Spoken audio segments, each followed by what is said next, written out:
هنا بس ابلود بسيط وداونلود مبسوطين.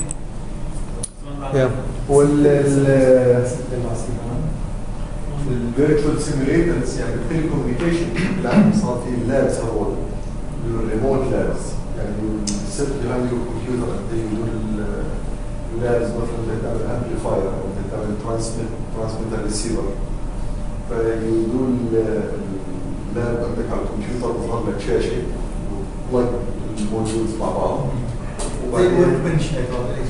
بعدين then you link لمختبر فيزيائي فيزيكال يعني موجود في محل فالجهه الثانيه اللي محل شابك بيظهر عنده السيركت الشاشه بتاعتك فدي بلج بيعملوا لك يعني بيعمل التكنيشن هناك بيعمل لك تجربه actually he will show you التجربه بتاعتك then you start running the experiments you generate the frequency ليش ما يعملوا كلها سوفت وير يعني هو بده في النهايه بدك you need to know الفيزيكال characteristics يكون السيميوليشن ناقص طبعا يعني simulation you will do things perfect بس بالريال تايم يعني في سلاك وفي هذا يدخل هذه السيميوليشن كمان نويز لوسز يعني you can but it's not as effective في واحد سيميوليشن وواحد ايميوليشن ايميوليشن هذا بيكون يعني كل سوفت وير بيست اون ثيوري يعني السيميوليشن بيست اون ريال يعني عندنا احنا مثلا ساتلايت سيميوليتر تقريبا الان مثل 95% من البيهيفير تبع ساتلايت كمبيوتر دخل الشباب نفذ تناوره بالكامل تقريبا 95% من السيستمز the whole system from launch until no يكون جيو تعمل مانوفرز ايوه to check systems مش جرافيك في اجزاء ما بعرف بس هو 95 يعني 95% of satellite systems بس اكيد في اكيد بس الداتا اللي بتدخل حقيقيه صح؟ يعني داتا حقيقيه لا سيميوليتر إذا الداتا حقيقية بس سيميوليشن الداتا حاجة جنريتنج كذا راندوم تكون جنريتنج صار خرجنا عن الموضوع انه هيك شيء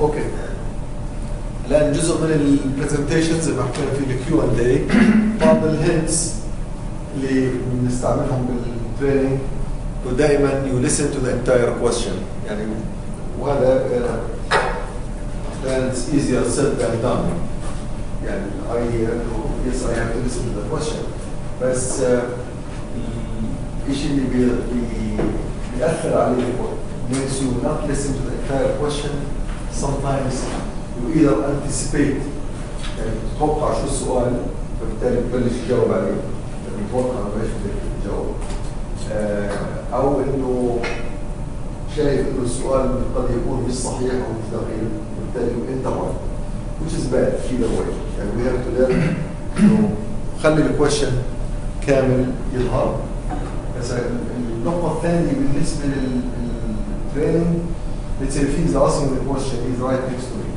and he asks the question and I start answering and I will be answering him that's not right the question is for all So if I answer for all and I did not repeat the question, مش عارفين ايش السؤال.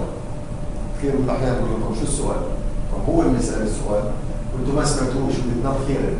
فبالتالي to repeat the question is part of a good practice. I hear the question, listen to it. Okay, the question was the following. The question was, what is the best number for training session? That was the question. My answer is blah blah blah. 20, 25, 30 إلى آخره. That's كمان pausing to think and say, oh, okay, this is your question. Sometimes you know the answer immediately. I know the answer. So you ask me the question, I know I can answer it. But to pause for a second is a good idea.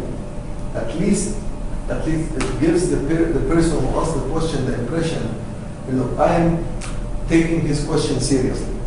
I'm thinking about it. I'm not just saying anything. and this is important مشان at least الكونفدنس لانه انت بدك الكونفدنس من الاودينس للانستراكتور يظل باستمرار موجود. One in the audience, if he loses confidence in you, it becomes a problem. Sometimes the lectures تبعوني quite often there will be a question, then I will give the answer. Then I pause and tell them, by the way, check that on Google. Verify it. I could be wrong, but verify it. I know that my answer is, I think it's correct, but verify that. That gives them a bit more confidence that you are confident of what you are saying. يعني هو بيقدر ان انت يعني متمكن من اللي بدك اياه. It's good to give the person the impression that look, this is the answer, but go and verify it if you want. Check the following site, you will find the information. And if there is something discrepancy, let me know. إذا في اختلاف عن الجواب اللي حكيته, let me know about it. So that's part of a good way of answering questions. Number one, I will give you credit for your question. Number two, if I give you an answer, I tell you also you can check after. طبعا most of the time I will find that people are checking while I'm talking. يعني كنت شغال كل معه التليفون تبعه أو شيء he checks behind me. بس قلة أدب. قلة أدب. يعني it could be, بس actually I do encourage them. يعني I encourage them if there is something check and verify so if because sometimes you may make a mistake. And here is the issue. تقلل الوثوقية بالمدرب يعني متأكد من كلامي كأنه مش واثق من كلامي. That's very, it depends. If you are sure of what you are saying, then this becomes a good step. If you are giving any answer, they find behind you one or two or three times that your data is incorrect, of course, it makes you look bad. So you don't want to do that. So you do this usually when you are absolutely confident of what you are saying. And you want to add more confidence. So that helps. يعني إذا أنت عارف بالضبط اللي إيش بتحكي فيه، قول okay, go and check it. Also, you give the chance to a student, as you mentioned before, you have the average, you have the less, and you have higher.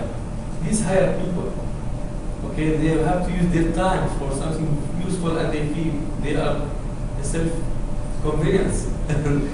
Not only better than the teacher, and later on they will be teachers. So why not to start from now be better, not like lower or depressed like average or lower. يعني that's true. يعني you give those who are interested in following up information and getting more and be more confident, give them that privilege. Anyway, the point also, I see your point sometimes in how they reduce the respect, but quite often they do it anyway. إذا مش بالصف بالبريك بعدها, they go and check. So if you take the initiative, encourage them, tell them you can check, you can verify, you can look for the data. At least أنت بتعمل preemptive strike. يعني قبل ما هو يجي فيك أنت تيجي فيه. قبل ما هو يدور وراك ولا بحبش صح ولا غلط, and you are giving him that momentum. See, I'm telling you, I'm encouraging you, and that makes it a burden on you. يعني الحمل إنه لازم تكون محضر الماتيريال تبعك كويس. You have to know what you are talking about, and if you don't know what you are talking about, في مشكلة. You have to avoid يعني situations where you'll be embarrassed or you get in a conflict with the audience. Yeah, the worst thing that can happen actually is if you give information and information it turns out to be incorrect many times. Inaccuracy is fine. And it could be, مثلا, I would say, look, Motorola spent $5.5 billion on its Iridium project. إذا أنت لقيت الرقم around $6 billion, that's not big deal. You are close. بس إذا كان they spent مثلا $100 million وأنت exaggerating, that's too much. And you have to be careful. But anyway, That's pause to think if needed, and pause to think after the answer is a good idea.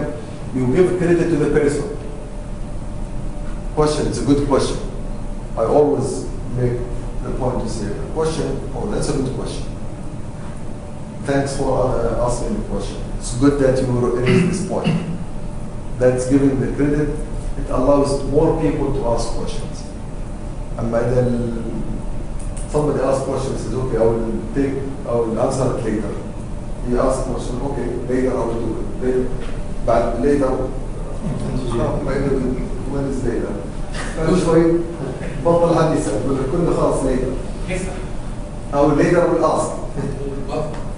فهي يعني give credit to the person who asked the question, and always as said, no stupid question. There's no question that can be classified as stupid.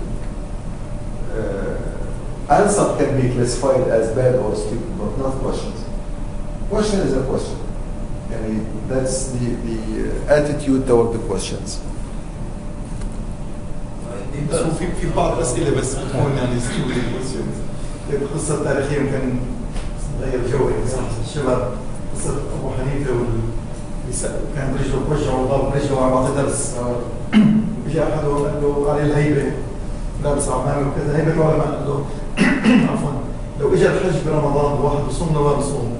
قال له جاوب ابو حنيفه انا ابو حنيفه اني مده قدما كان ضابط اجره يستحي منه يعني انه هذا شكله مرتب فاهم قال الواحد زي هذا من رجله ففي ستيودي كويستشنز يعني احيانا يعني هو بالنسبه للinstructor, yeah, the question can be with a lower category. But a question, at the end, it's a question. The guy, he asked the question because he doesn't know. So he needs clarification. That's why it's not يعني question أحمق يعني لأنه زلمة أحمق. He's stupid. No, he doesn't know. That's what he thinks. So I will not label the question. And you will provide the answer in a meaningful manner depending on how you want to respond. But the general term, questions are questions.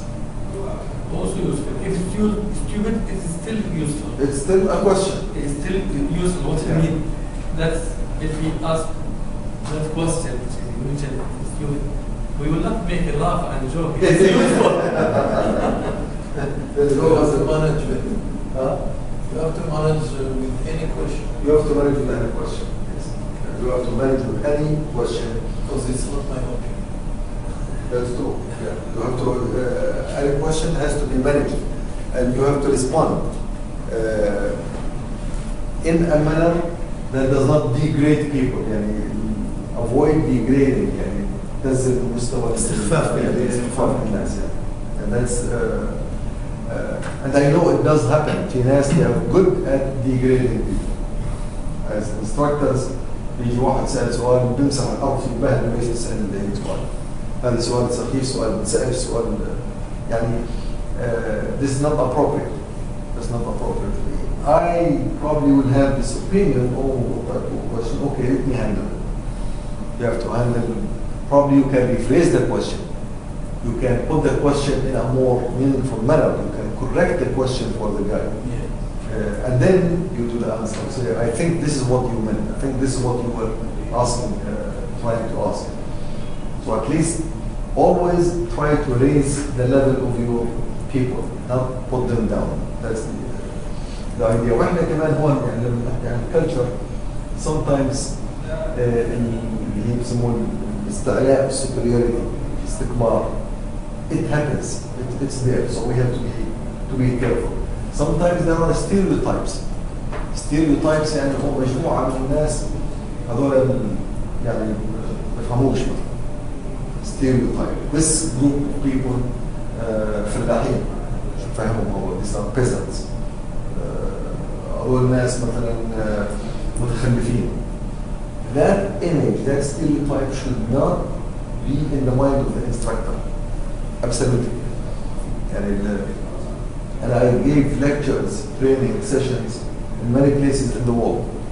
في خاصة في أمريكا يعني grades of people they vary a lot.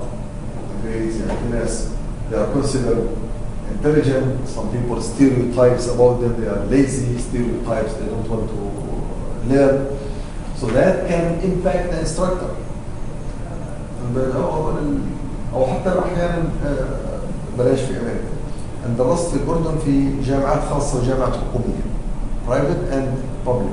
Private universities, some of them, the student quality is lower quality. Some. مش جامعة فيلادلفيا is one of the best private schools. رجعت. It is. يعني they took rewards, prizes higher than many of the public schools in computer engineering and IT, at least. Other universities, I taught at a university called Jeddah. Jeddah is one of the lowest, and absolutely the lowest in the whole spectrum of Jordan. كل الجدارة. Huh? كل الجدارة. كل الجدارة. Yeah. So the student quality is very low. The curricula is very weak. The administration is not very strong. And here you come to the class, and the stereotype is that these guys they are not good learners. That's a stereotype. يعني هو التصور العام. Here in this manner, you cannot add to that. As an instructor, you cannot add to this low level. You have to raise the level. You have to encourage them. Guys, you are good. You are smart. You have good questions. You can learn. You can do it. So this type of things, you can do it, you can learn, it's easy, it's not that difficult. Don't think it's the guys across the street in the different universities, they are smarter than you. Their environment conditions brought you to this university. It doesn't mean that you cannot make it. And I'm not going to lower the level of my material. I used to teach them an operating system course. I taught the same course at the University of Science and Technology, which is one of the top. It's the same material. So I'm not going to change the material because of the stereotype. Now that gives encouragement, makes it hard on them. You'll probably take it easy on grading, but don't let the people feel that you are superior to them. They are lower. هذه من القضايا اللي they are important in the. And what about the result? What is the result of your? The result I'll tell you. Did you succeed? Partially. Two of the students whom I taught, now they are doing their master degree at University of Science and Technology, which is the top. So they were admitted to the master. And last semester, the department, they would say, surprising. Number one student, the top student in their class is from Jeddah. He was my student. That's the top who got the highest grade in the master program. And he got scholarship because of that, they call it the teaching assistant scholarship. He was from that school. And they were surprised. How could it happen? See, even that being surprised, how could it happen? That's bad. Shouldn't be surprised. Because even the guy, the poor kid, he was telling me, see, when they said, oh, how could it happen? I said, no, they shouldn't even say that. They shouldn't even say that, how could it happen? After all, you are a student, you made it, so it's good. No, but Philadelphia is good. I admit. Yes, and I recently participated in the defense of two master students from Philadelphia University. They were good computer science graduates. تعتمد على الشخص أكثر من الجامعة. Well, yeah, الشخص is okay, but then the environment of the school, they recruit good professors, they have good curriculum, good labs, they have lots of discipline instructions on the recruiting the students. From your experience as a percentage, how we can give them, what is the percentage of the student attitude and the university name or university infrastructure? the highest weight goes to the administration, by the way, administration and the policies. Second, to the professors. Third, to the students. Student is the lowest weight in the level of university. Student is raw material. Raw material coming to the school he wants to learn. Whether he's average, توجيهي average, or high, usually most of the students, they come to learn. But then the environment in which you learn, the environment means the infrastructure of the school, administration, policies, and the professors. If the professors are not good, and they think they are underpaid, or they think that it's not worth it, or they think I'm temporary, I am only here because I did not get recruited at a different school, that's already low level, that is bad. If the administration and the policy is only about money making, they want to make money at any cost, and the education as an objective, and learning as an objective is not a big deal. The main thing is get money and get students at any rate. That's bad. Then the student will suffer. So in my opinion, student plays a role, but it's the lowest weight. So if you want to weight the three things, it's administration, infrastructure, professors, and then the student. The infrastructure include the curricula, include the how you build your policies and education system. And the same thing goes to the training, by the way. Training, somebody is coming to get information on a new subject. Let's say a certified trainer or something. We all have been trained, just 1 second. All been training, given training all the time. But let's see what's happening. So people who come, they come with the intention, we'll see what's going on. If there is something useful, I will get it. But then the environment, the setup, the material which is being prepared, how much time I spent on preparing the material, did I just make it up on my mind, did I research it, did I find something to get the material, is it divided in time slots very well distributed over time, or is it crowded? Now, what's my ability to communicate? Can I communicate my message or not? All of this has higher weight than your weight. But you do have weight. Same as students, yes. Go ahead. So teachers, what do you think that teachers and professors are what also on top priority than infrastructure and other things? Oh. See, the infrastructure impacts the professor, not the other way around. That's where how you get the weight. The weight you get it by who impacts whom. Infrastructure impacts the professor. Infrastructure meaning the curriculum which was developed, the policies of the education, the number of students in class, all of these are infrastructure. So I, as a professor, if they give me a section with 80 people in the class, I cannot reject them. I can complain, but it's the infrastructure. So it impacts me. It impacts my ability to convey my message. Right? So that's why I say infrastructure has higher weight because it impacts my performance. I impact the performance of the students. So I have higher weight than the students. Students cannot impact me. Students can complain, but they cannot impact my performance. They cannot impact how I prepare my material. They cannot interfere in how I build my questions and my exams. They can complain. They can make your job easier. Yeah, but they can complain. They can make my job easier if they are smart. Yeah, that becomes their role now. They're active, they want to learn, they show interest, they study harder, of course. Yeah, but and that's why they have weight. But it's not as high as my weight. And my weight is not as high as my administration. So the hierarchy goes like this. Infrastructure, professors, faculty, students. All of them, they play a role, but this is if that one is corrupt up there, forget it. You're not going to get anything. And that's the hadith إمام علي لعمر قل له لقد عففت فعفه ولو رتعت فرتع. You are good, your hands are clean, and everybody else's hand is clean. But if your hand were dirty and you are corrupt, then everybody else down there will be corrupt. So it goes from top down. And that applies almost to any environment.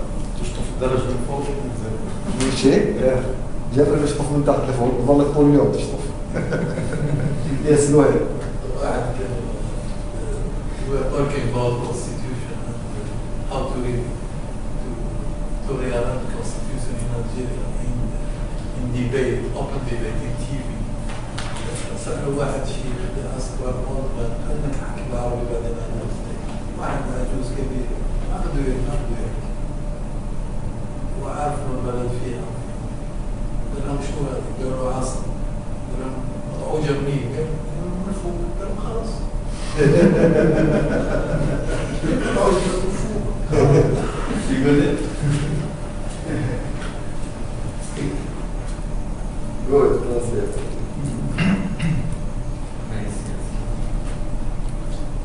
The step is built from the top.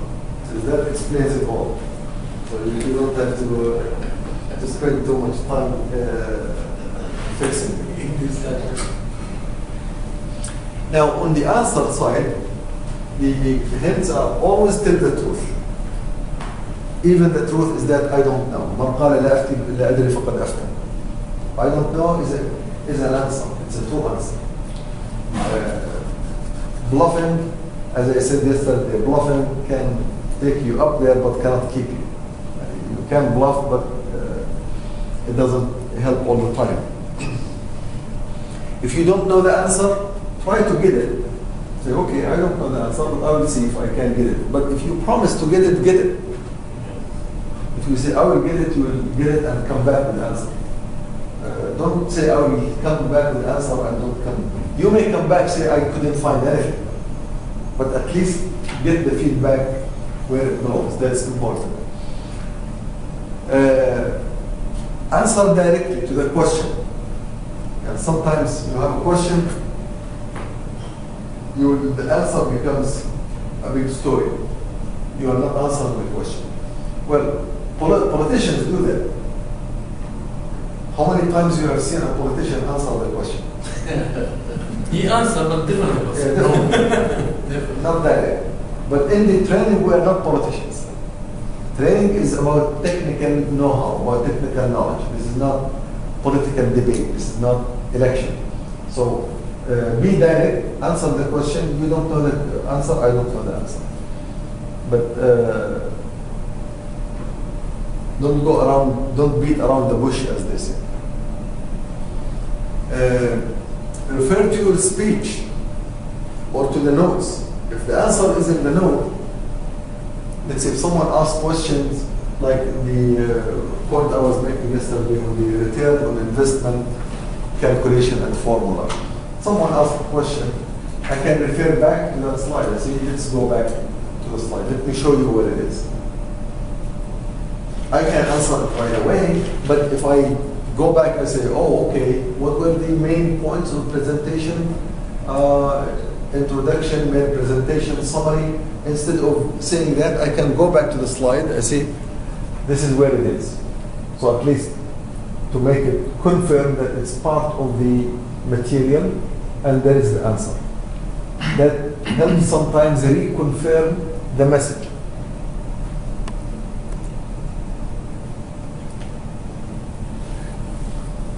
A good hint also is to anticipate areas of questions. And while I'm talking, say, oh, there is an area, some questions may come here. Let's say questions about the demonstration. So I expect that people will ask, if I have demonstration, if I have something to demonstrate, I expect more questions to be on this issue. Let's say if I was demonstrating the Photoshop to how to do 3D things, then there is rendering of the color or rendering of surface. This may take, it's difficult to understand. So people may ask questions there. I better be prepared. I better prepare the answers here. In telecommunication, I always find the modulation is an area of hot questions. It's a bit difficult part, modulating signals, especially the phase modulation and the phase shift keying and the quadrature modulation. Those are the quantum things. Those are very tricky, very difficult type of things. I expect questions there. So when I do that, I prepare examples on the side. I put them on the side like on backup slides, just waiting. When the question comes in, I don't want to crowd the people with all these examples and lots of numbers. I present the material, but I expect people to ask, so I have the backup slides for them. So I'm ready. I pull that slide, put it there, and say, okay, let's do the example together. Here's the answer. So things which are more difficult, you expect people to ask questions. Things which are more interesting, not necessarily difficult, but they are interesting, people try to ask more questions because they like to know more. So be prepared for that. That's a good scenario. In fact, if you can anticipate where questions are going to be, and you prepare your examples, put them on the side, and prepare your answers, this will make your session absolutely superior, because you really drive the students or the people to ask those questions. Well, in political lectures, they orchestrate that. They designate a few people, you ask these questions. So the guy is well prepared for them, so he makes excellent answers. Oh wow, the guy is he impresses the others. So that's orchestrated. And they do that, politicians. They do that a lot. They know that. They put certain individuals some places. You ask this question, you ask that question, you follow up with that question. Number one, you don't give time for people to ask questions which I don't know, because some people may ask. So you take all of the time with the questions, number one. Number two, you ask me the questions which I already know, so I will appear to the public as I master my topic. So that's set up to do it. But in training sessions, we don't do this set up. And you have to anticipate yourself. Try to think what type of questions will be. Acknowledge every question. If not appropriate, postpone. This is to postpone a question, and there could be questions which are not appropriate. They don't belong to the subject. They are okay, but it's not the time for them. Okay, we'll take this later. We'll take it offline. Come to my office. We'll talk about it in the office. Send me an email. It's okay to do that. Especially if you know that either the question is too tough, you don't want to, you cannot answer it now. It's irrelevant to the topic right now, but it's important to the person, so you don't want to dismiss it. I will acknowledge it. It's a valid question, good question, but let's talk about it later.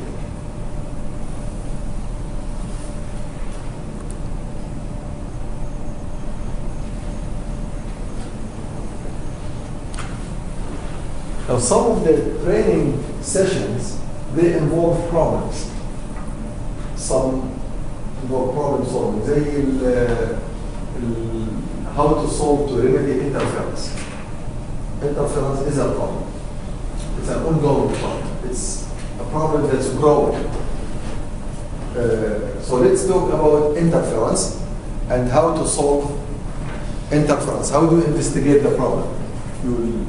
So you have to, if it's a problem-solving issue, the interference, let's say number one, how to investigate it, how to find out if it's interference, if it's not something else, how to formulate the solution, what type of solution, what are the possible solutions, change your channel, change the filter at your receiver, go and find the one who's doing the interference and get them out of the way. interfering with your signal, block him, sue him, do whatever, but find the solutions, four possible solutions, what's the most appropriate, and do it in a manner that's convincing. This is how to solve the issue. How to follow up on the solutions, to respond to all types of issues. Those are things in the real life we do them. In training we have to, because the idea here in training is to show how you solve a problem. Because you want to train the guy. The training is how do we solve, let's stick to interference, how do you solve interference? So that's the idea here. We want to show there is a problem, and I want to help you in the training how to investigate the problem, how to detect the interference sources, how to remedy them, how to go about it, what are the various solutions, and let's show an example of that. It's like case study. It's like case study, yeah. Like case study, and case study within the area or the scope of the training session. That's so you're not bringing a problem outside the scope. If we are talking telecommunications, this is one of the problems. If we talk, let's say, software engineering. Software engineering is, let's say, debugging a program. How do you how do you verify that your program can meet the standards of low failure rate? A program will run for enough time before it fails. How do you verify that? This is, you show how to investigate it, how to acknowledge that there is a problem, or bugs, defects, sleeping bugs in programs. You run the program 100 times, it doesn't fail. You give it to the guy, to the customer, say, okay, you see, we tested your program. He goes home, he runs it, it fails. There's a few years ago, there was this program that's used to control the air flights, air controller flights in San Diego in America, in California. The program was running for some time, then out of a sudden it failed. It failed. No plane was able to land in the airport. They had to direct all the planes to go to different places. The program failed. Why did the program fail? It just ran into one equation which has a zero in the denominator, and zero بالمقام, division by zero. How could you not detect there is a division by zero in the program? يعني نقسم على صفر، تقسيم صفر infinity. يعني the program crashes immediately. It says program crash. If the program crash, you cannot control any flight.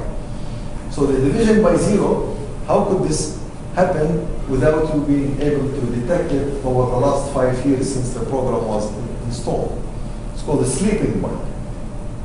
Sleeping bug is an issue in software systems. You need to investigate what is called a sleeping bug. How do you recognize it? How do you acknowledge it? How do you investigate it? How do you find a solution to it? This is, you should follow that and show the students or the trainees how to actually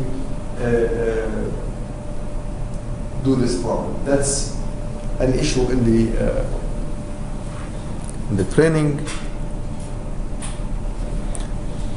Okay. Now all this, we are still talking about setting up. This is the session, the training session. This is the actual training session, the material, the instructor, the speaker, what goes inside, questions, answers, displays, demonstrations, problems. Sometimes even, let me take the previous slide, problems. A problem that could take place within the session. An issue, let's say a heated debate between two individuals. Could happen? always. in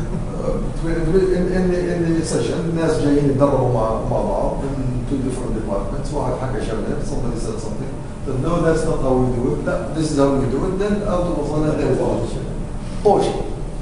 فرصة. And here the instructor is scratching his head. These guys are fighting. I don't know what they are fighting about. ده واحد غريب. ده واحد غريب عن المؤسسة. أو واحد غريب عن المؤسسة. And what can you say? Okay, how do you solve this type of problem? I don't know. How do you solve it? How do you solve this problem? We'll ask for a break.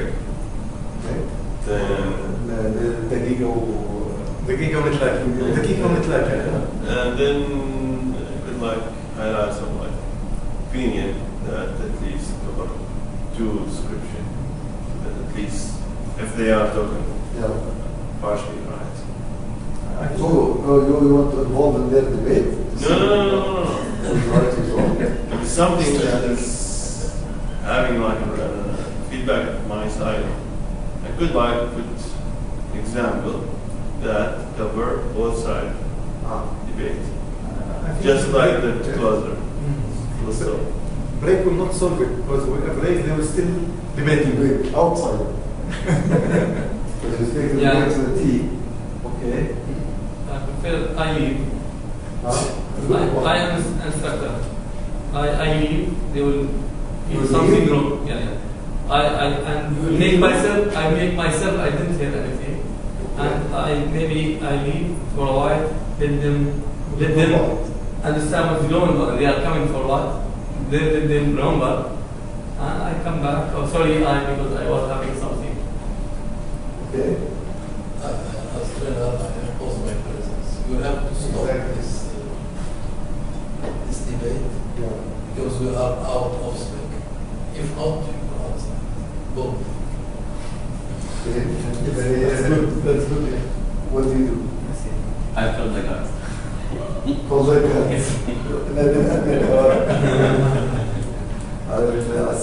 Kick them out. Give them guns to fight war. Yeah, maybe I'll ask this to calm down and jump to another point. Well, I think I will do. If the issue we are debating about is related to the topic, then I will try to understand it and make a judge. If it's not related, to the topic that we are talking about, then I will tell you that it's not in the scope of what we are talking about. So let's continue and I will bring another subject or something. Okay. What do you do? Yeah, same idea. I would like to say the same thing.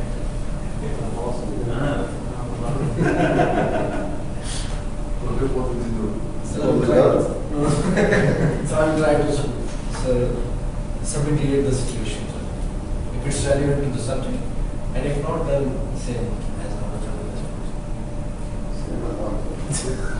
Did this ever happen? Did anybody have in your sessions training while you are doing training, then a heated debate starts? I remember it happened once, not as me as a trainer, as part of You were part of the audience. a part of the audience. And then what happened? It was related to the subject of the training. So like, there was two departments debating about it. So then the instructor take like a neutral opinion that okay, please can you move on? What I think is this. So lucky for him, what he's explained is like being partially half and half covered by the two departments. So then he continued with the second subject. Well, it's very interesting problem happens. It makes the instructor, it's not easy position because I don't want to get involved in the politics of people, and I don't want to disturb my session because it's my session. So that's where to enforce my rules. There is a point where I have to enforce my presence. Okay, guys, cut it off. This issue is outside the scope. If you want to continue debating, you can do it outside later. But now let's finish our topic. topic. If it's relevant to the issue, actually make it not debate, involve others. If it's relevant, let's say, okay, we hear your opinions, you are fighting, let's hear the other opinion on the same topic. If it's within the scope of our issue. So in this case, it's not too one-to-one, but if it remains one-to-one, you just have to stop it. And you have to be forceful. And if you cannot do that, that's bad. Usually that's a good character of the instructor is to be able to control the session without calling the guards. Calling the guards is not an option. Just joking. One of my classes a couple of years ago, students, they got in a debate on the seat. Someone is taking the seat, and the other guy said, "This is my seat." So they are debating on whose seat is that. And the seat is, it's just a seat, it's just a chair. And these are tough guys, big guys. I mean, if they could go into fist fight, and once they do the fist fight, then the whole thing is blown out.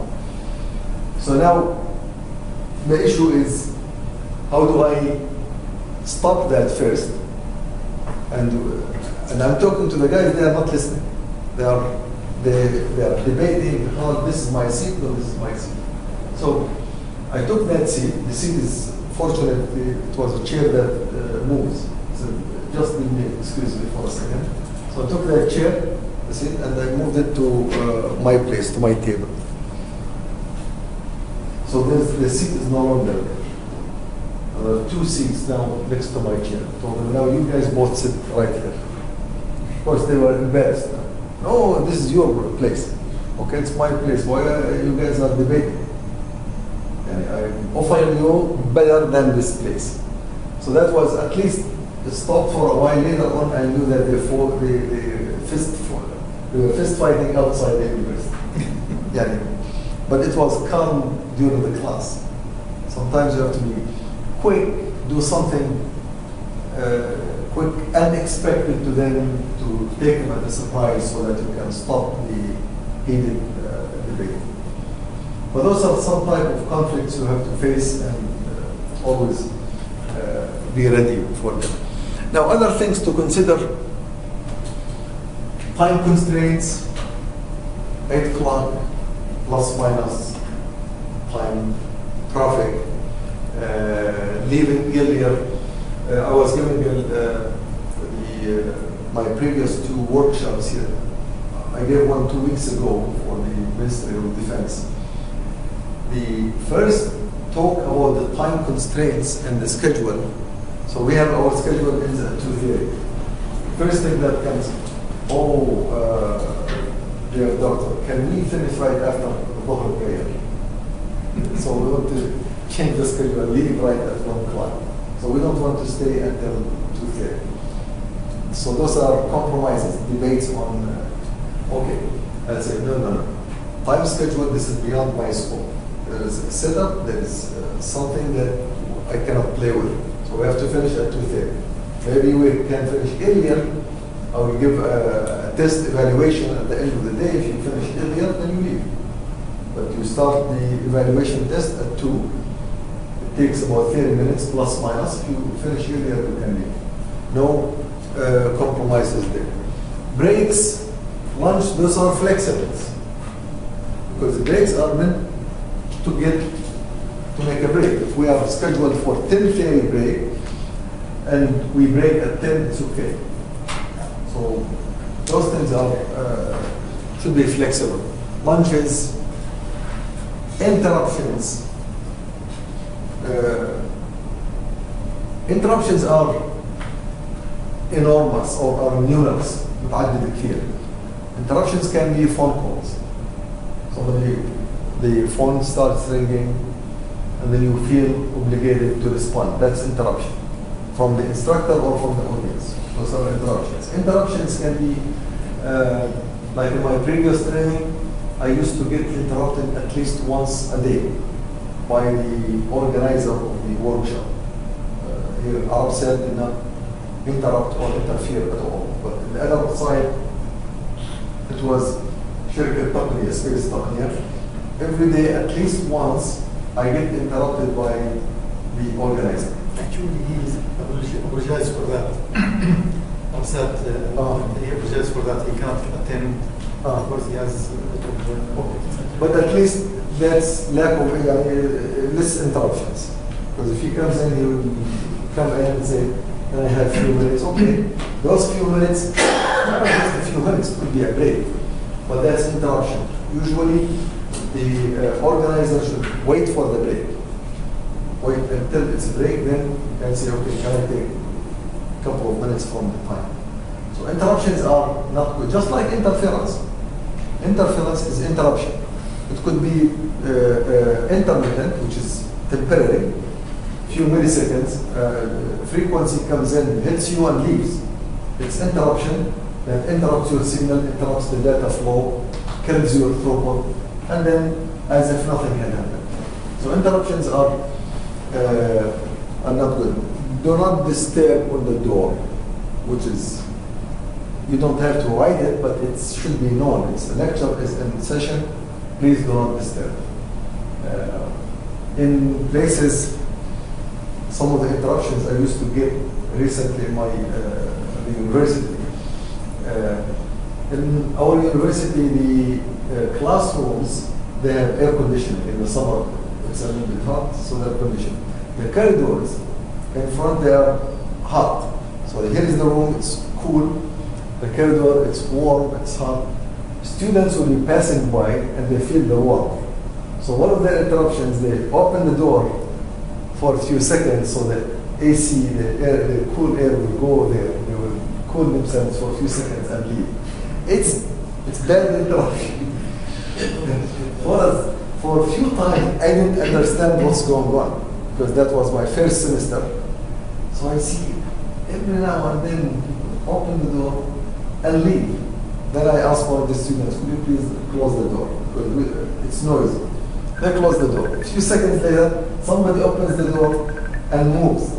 Then I realized that the issue is with the air conditioning. So I called one of the administrators. I said, could you please stop interrupting? There's interruption here. Phone call by internet. And why this is not on silent? It should be on silent. So I called them, could you please have some hold something come from the doors so that you cool the corridors so people don't keep opening the doors just to get some AC. Because you cannot stop the students. You have about 20,000 students. If 1% of them will be passing by next to your door, some of them will definitely do the interruptions and the disturbance. So interruptions have to be minimized as much as possible. Those are the constraints. What else? Some of the factors that, what things which are not covered here.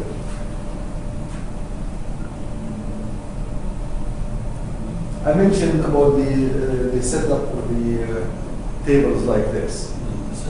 The settings. That's we cannot do groups here. Let's say each four circles and do an exercise together. That is some of the constraints, the physical setup. Anything else you could think of?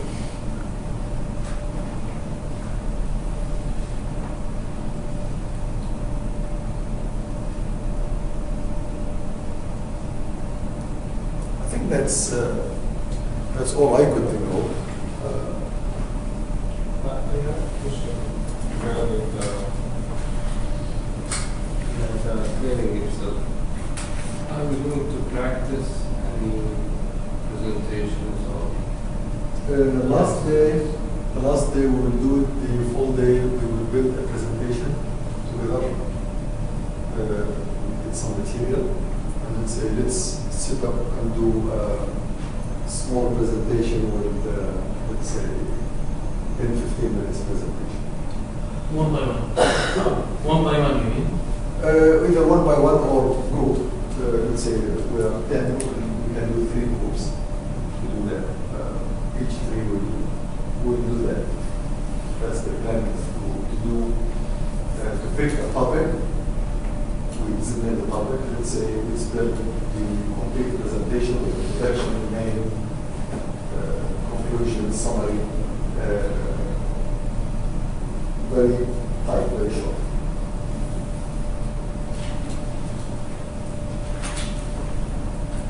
But usually for this type of session, the certified trainer, the assumption is that we train, we know the material, but then there are issues to highlight what are the things we have to take care of while we are, before when we prepare for the session and while we are conducting the session. And most of these things you will find, as you did probably find, these are common sense. Everything that, oh, this is something I know. But then you just group it together, put it as guidelines. If I will, at the end of the day, I will just make 1 page, and the page will be guidelines. What are guidelines for my presentation? Guideline for the setup, guideline for conducting the session, how am I going to conduct the session, guideline for my dress code, even what type of dress code I will use in the session. In some places, I remember one time I was doing a training for Motorola on they call best practices, best software engineering practices. And I was going like this with my tie and my suit. And the first comment I got from there, you should not be dressing casual, official. You should be casual, because we are all here, and they are all managers and high-level engineers, and they were casuals. So they said, this feels a little bit awkward for us. So I had to go to my hotel during the lunchtime, change into casual, and come back and do the casual. So those things you think about them, and you make sure what is the expected dress code for your training. Are you expected to be in suit and tie, or are you expected to be casual? Not too casual. Sometimes casual does not mean broken jeans or torn jeans. Casual means nicely dressed but not official. And depends on the culture. Which culture? In the Middle East, here, the culture for the trainer is to be dressed in full suit and tie. In America and Europe, it depends on which company. If you are in health industry, you are doing it for health care people, you have to be dressed. Banking, insurance, it's a dress code. Engineering, IT, operational, it's casual. If you are going to NASA, for example, to provide training for NASA or to be trained at NASA, you are casual. You are not dressed in suit and tie. If you go to hospital to provide them some information or some training on IT and healthcare, you better be dressed up. That's the expected. If you are doing it for a bank or insurance company, the same. So those things, sometimes you get the culture. If you don't know it, ask about it. You ask.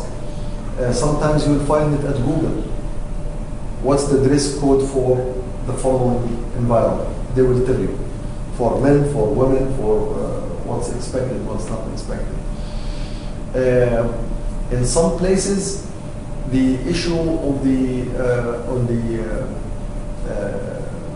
like the breaks and the lunches, what to use, what not to use, what to eat, what not to eat. There are some standards or some cultures which you have to abide by. Like in America, you cannot use alcohol drinks while during the periods for a training session. For example, lunch. You have the lunch at the hotel, and the hotel place usually they offer wine. But for wine at the training session, if you that's the lunch during the training session, you are not allowed. You cannot drink. Even if you drink. Let's say, don't talk about. We are Muslims. It's rubbish. We don't drink. But sometimes the trainer or the trainees are not. So those are part of the things that you look at the constraints. What can you do, what you cannot do at lunch. Those, it's good to ask. It's good to... The fourth generation project, after fourth generation, we force non-alcoholic program. So no alcoholic at all. In France. in France, project, yeah. So the whole project is fourth generation, no alcohol. During breaks, during lunch, during dinner, Yeah. no alcohol. Although in France the culture is to have wine at Yes. lunch. Yeah, it's natural, normal. Yeah. 70 رابع فقط في الطبع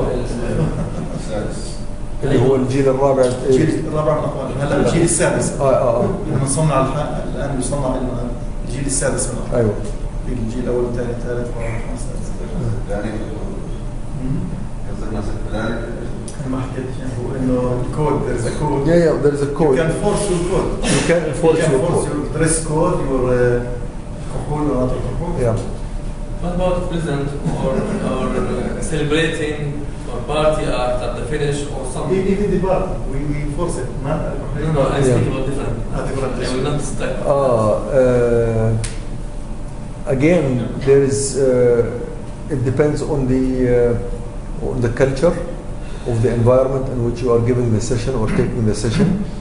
In some places, they will always have like a reception dinner at the end, where they drink alcohol, they drink wine, they do, or they enforce certain dress code.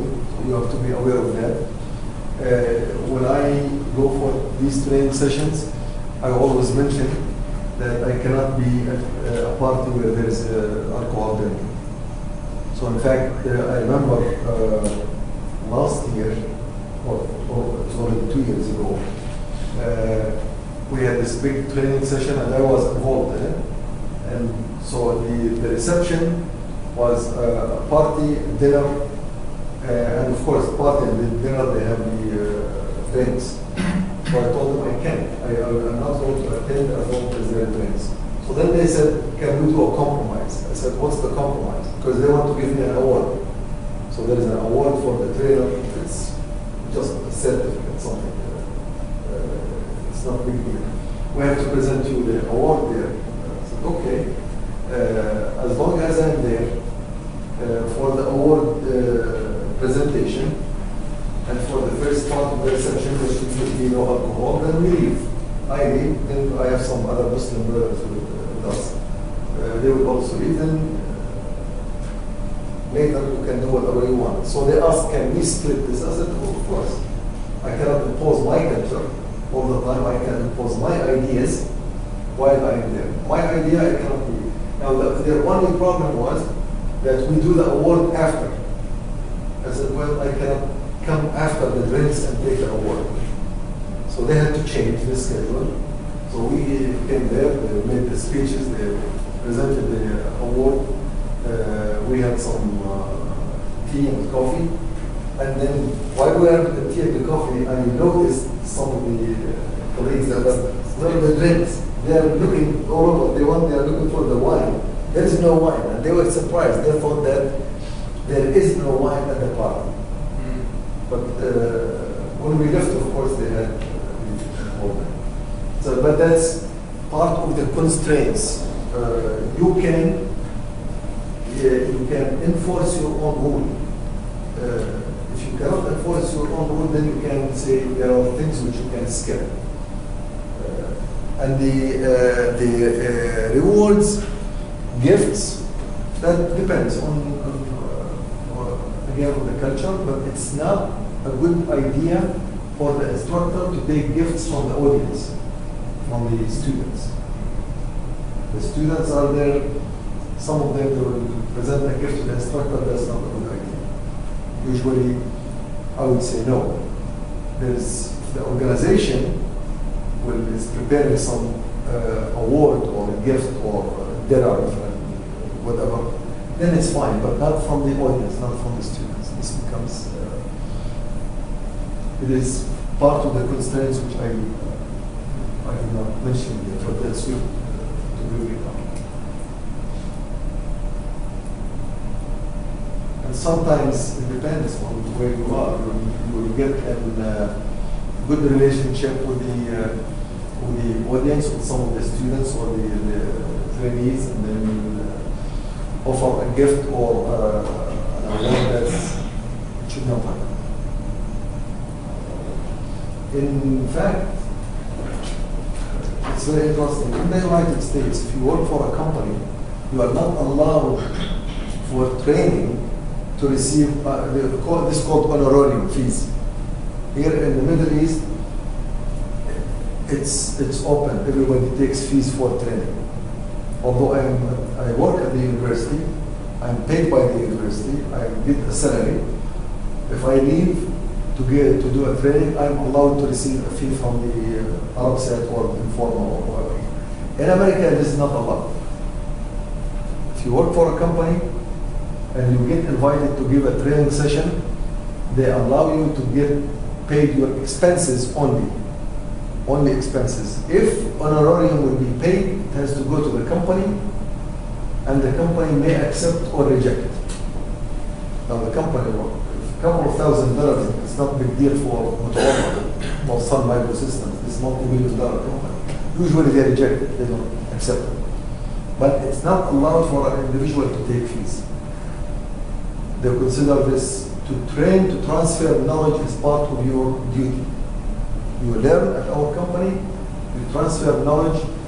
In fact, my first training in Abu Dhabi, after I came from the US, was arranged when I was in America with my company.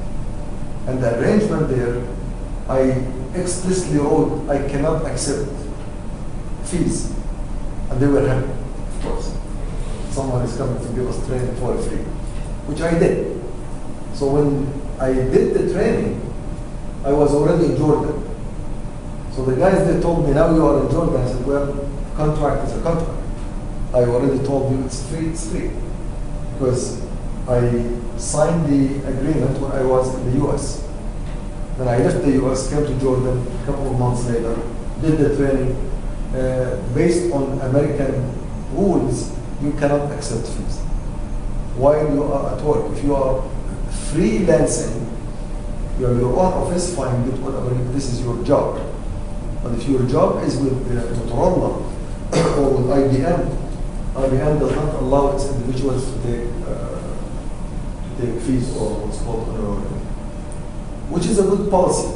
I personally like it. Meaning that if I accept to go on a training mission, that means I do it only for knowledge transfer. There is no other issue involved. The only issue involved is the ability to transfer knowledge to certain group of people. So if I want to transfer the knowledge, I go. If I don't, I say I'm not going to spend my time. But would they allow the employee to do the training without their knowledge? No. So they have to be involved, of course. It has to be arranged. Because if you leave, you are doing the office. How could you go from, let's say, leave your office in America, come to Saudi Arabia, to Riyadh, for 5 days or 6 days to give without You're on vacation, boys. Huh? You're on vacation, but I think Then it will be on vacation. I think it is in the contract. Outside the contract, for example, you cannot work with others with pay or not pay. سواء مجانا او This is not considered work, by the way. It's a training, but it's really work. It's work. Yeah. It's work. But then in the Middle East here, I noticed whether you work for a company or for academy, if you do training Now, when you let your company know I will go on a training mission, and they like that sometimes because it gives visibility for their company, you are allowed to take money. They don't have constraints on that. Our university, their constraint is they need 10 to 15% of the fee. So, okay, you bring us 15% of your fees, which is okay, that's fine. But that depends on the, as I said, the rules and the culture. You have to be aware of what the rules are. So if my rules is that I do transfer of knowledge for the sake of transfer of knowledge, then that's the rule. That's at least our rules were in Motorola, Cambium, some places where I used to work.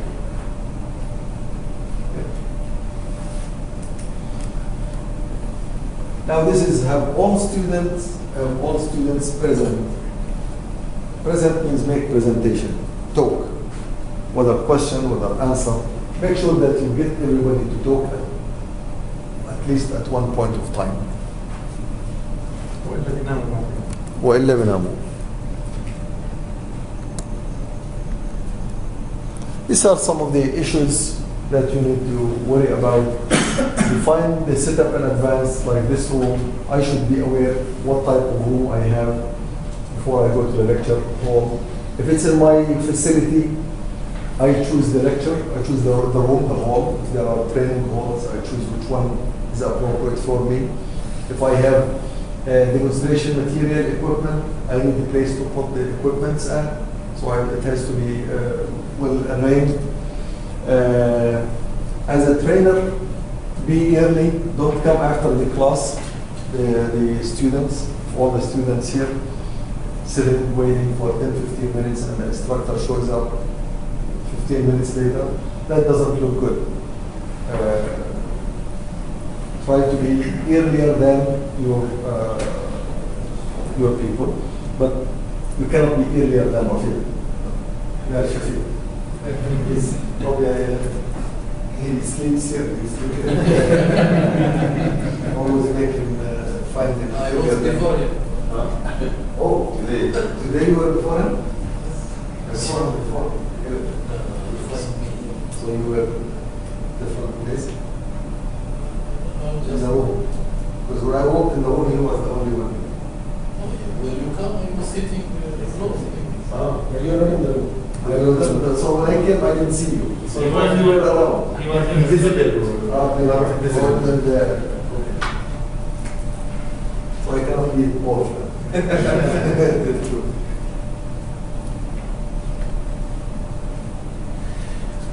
Any computers, applications, if we were doing, let's say, programming training on Visual Studio, it will be very bad if we have the laptops here and then we don't have the Visual Studio installed.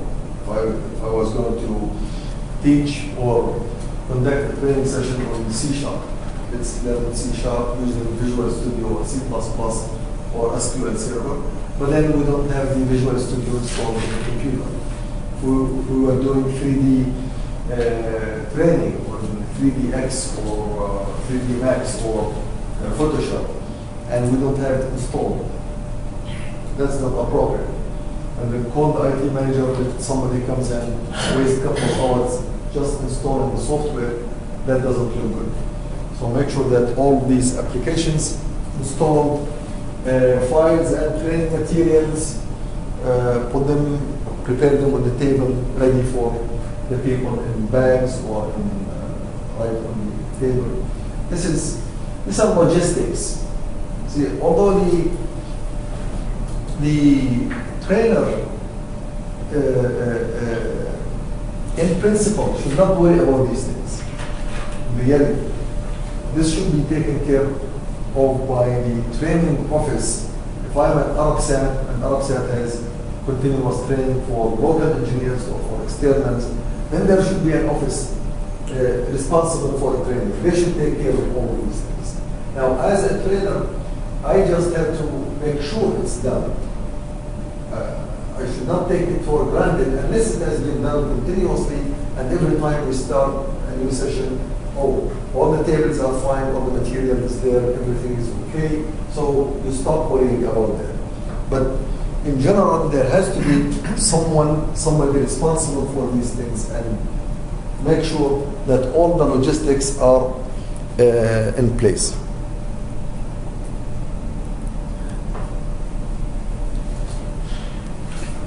All of the relevant materials, anything that has to do with the material, whether it's a maintenance guide, if your training is on maintenance and you want to teach the people how to do maintenance on certain equipments or certain devices, then there has to be a maintenance guide. Where is that maintenance guide? You have to show the people how to use the guide, the maintenance, whether it's online or electronic or hard copy, has to be available so that you can do that. Technical notes, installation guides, relevant drawings, everything that has to do with the material, it has to be present, it has to be there. You can't start saying, oh, I'm missing some of the technical, the data sheets. I need a data sheet on a certain equipment. I don't have that. Let's download it. Can everybody go to the office, please? The business office, download it, and there are 10, 15 copies. طوال نص ساعة. مش هيك؟ راحت الوقت. It doesn't look good. Those logistics, sometimes they make the best training session fail. As we said, a bad presentation makes the best message go away, or bad setup and logistics can spoil the entire training session. So we have to take care of that. Now, my suggestion is at the end of the day, someone, as I said, will make a checklist for my training. Checklist has to do with room setup. Checklist is who is my audience for the trainees. Checklist on the material, what material I need, whether it's available or not. Equipments, computers, if I need computers or not. All of these, I make a checklist continuously, always with me. Whenever I do a training, I check. All these are available, and I'm okay. And I don't take things, play it as we go. Usually, this company, Informa, is very good at these things. That's why most of the work I do with them, they are very good at these checklists. They have always a checklist, and they send it to me, and they say, please check all these boxes. If they are okay, they are not okay, they are missing, and they have this big list to check all the time. I mean, sometimes it makes it boring. Well, I've just done that a couple of weeks ago, but then they keep repeating that. Even to the ticket, you have your ticket, you have the reservation, the hotel, you have the address, is it readily printed somewhere so that you know where you are going, your reservation number, do you have the sheet of the attendants, their names, do you have the material, your material Badge. backup, the badges. This time they did not send the badges. Usually they do. Do you have these things which are for the names, the backup, the feedback forms, they check that. Certificates, they send the certificates. They ask if I have the Arabic thing in order to send back the feedback forms. All this is a checklist complete so that the logistics of the training is taken care of. So that's why one of the best companies I work with for training is this one, because they are thorough when it comes to these issues.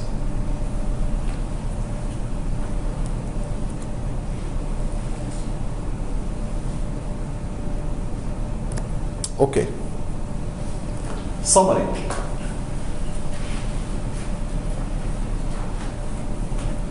For this session, what is our summary? What did we do? What did we talk about?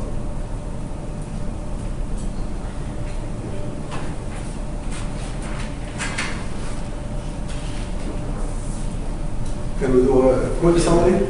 Demonstration part of the training. Logistics and other things. We talked about demonstration and some ways of doing the demonstration, right? Demonstrate. We talked about demonstration, make sure that your equipment works, make sure that everybody sees what you are demonstrating, make sure you don't be over fast so that people don't see. What else? Questions. We did on Q&A session. We did on Q&A Session.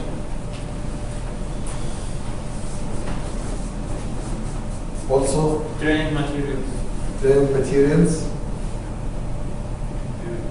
Logistics. and logistics.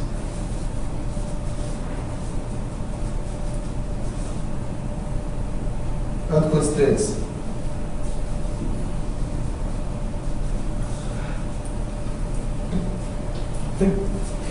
So we did, and here again in summary, what I would say, well, for this second session, we talked about the question and answer, what goes in questions, answers, how to handle that. We talked about demonstrations, materials that should be prepared,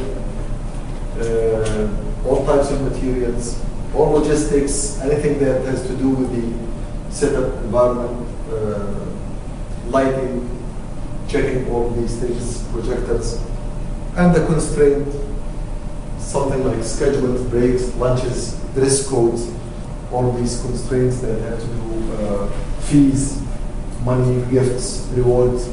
So that will make it a summary. And we spoke about confusion between We spoke about the between the audience. yes, their problems. the problems, with problems that could go through interruptions in general. Yeah. Yeah. Those are interruptions.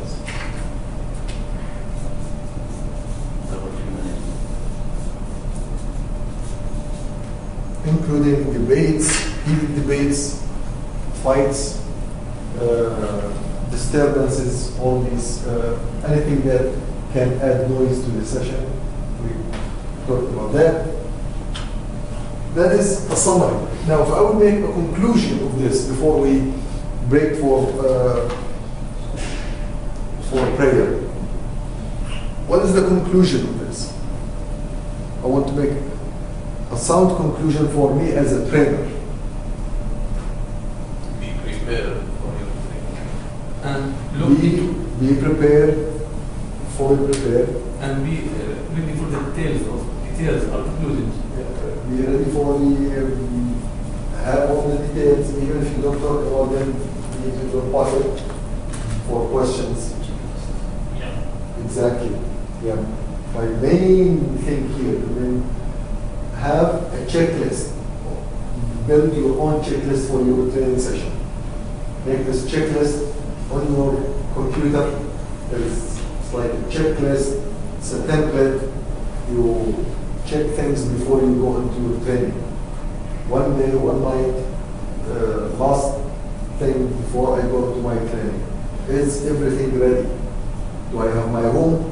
Sometimes, especially in your area, when you do the training within your company, I assume you have a building of your own for the company. So you have a building, it has halls, it has offices, it has training. Now, there is a training room which I need, and that training room there is a key for it. Somebody has the key, it's not always open. So do I know it's open that time? Do I know who has the key? Do I know so that's just came to my mind. So checklist is my conclusion. My main conclusion with all of the things which we talked about, make sure you build your own checklist for everything that you need for your training. Okay? Fair enough? Any question, comment? Okay, let's break for Dhuhr, inshallah, and then we'll come back. We'll take a break also. كثير بتحصل برزنتيشن بخصوص تقرير يعني الواحد يعرضه للمسؤولين. هذا موجود عندنا في هو هذا it's not training. It's not a training, but it goes on the presentation part. The presentation. Yeah. No, the presentation. You have to build your taqrir. It could be 30 pages.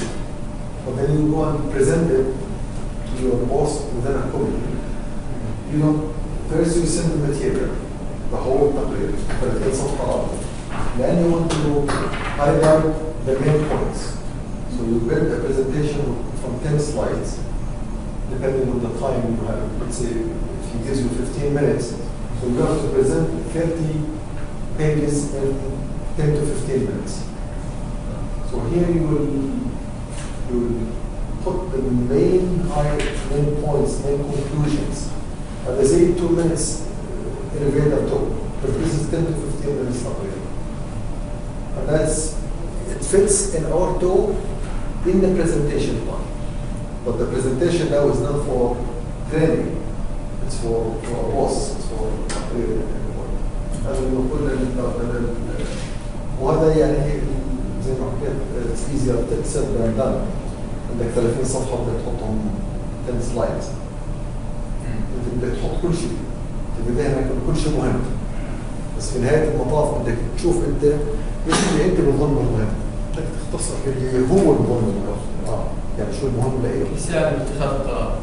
يساعد اتخاذ القرار. يساعد اتخاذ القرار او يعرف انك عرفت شو عملت شغلك. خلينا فيه.